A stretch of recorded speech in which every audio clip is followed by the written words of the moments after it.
certainly need to be doing a better job when it comes to military transition. And I think there's a couple of parts to that. One is we have to be far more honest and transparent with transitioning service members about just how challenging the process of transition is, about why it is that their value system, their sense of purpose, and all of the things that military service provided are all of a sudden, in a day, the day they get out, are going to be ripped apart from them, ripped away from them.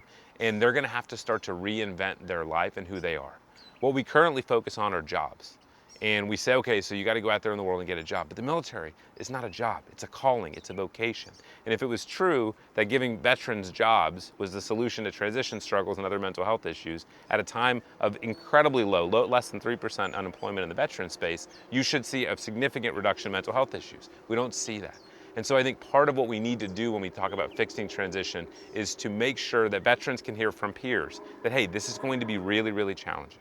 You will get through this, and when you do struggle, if you do struggle, here are some things you can do to think about. The second thing is for veterans to understand, not in pragmatic terms or practical terms, how like this job prepared them to do this civilian job, but how the military was all about training their character, who they are, not what they can do. And if they understand how they can integrate and bring those values into this world of civilians and their role in that world as protectors, as teachers, as people who have wisdom, we can shift how they perceive their transition and what they're experiencing. And at Boulder Crest and both of our sites, we have a quote from Thucydides. And the quote is that we must remember that one man is much the same as another, and that he is best who is trained in the severest school.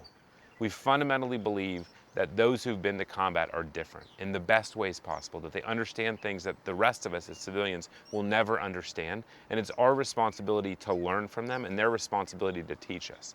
And so often when people get out of the military, we look at them as if they're down here and the rest of us are up here, and we don't think that's the real story. We think the story looks like this, and that these remarkable men and women have capacity and skills and strengths and attributes that they don't have names for, and that we tend to pathologize because they're different.